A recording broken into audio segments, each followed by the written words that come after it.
صحیح بخاری حدیث نمبر 773۔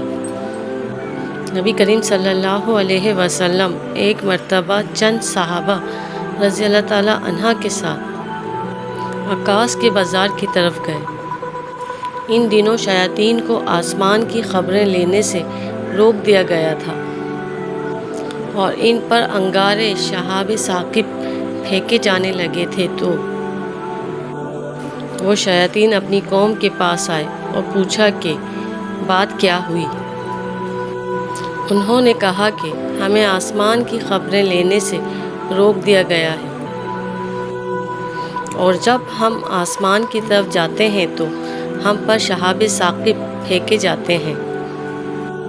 شیاطین نے کہا کہ آسمان کی خبریں لینے سے روکنے کی کوئی نئی وجہ ہوئی ہے، اس لیے تم مشرق و مغرب میں ہر طرف پھیل جاؤ اور اس سبب کو معلوم کرو جو تمہیں آسمان کی خبریں لینے سے روکنے کا سبب ہوا ہے۔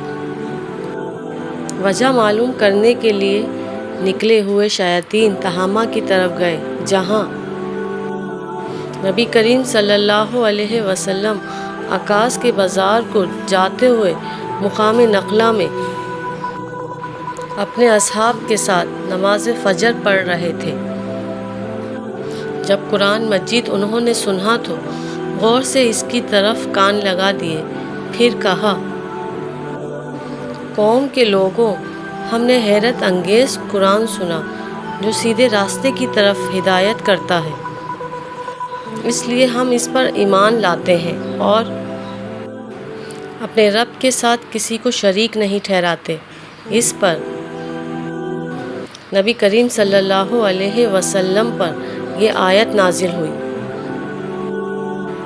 آپ کہیے کہ مجھے وحی کے ذریعے بتایا گیا ہے اور آپ پر جنوں کی گفتگو وحی کی گئی تھی۔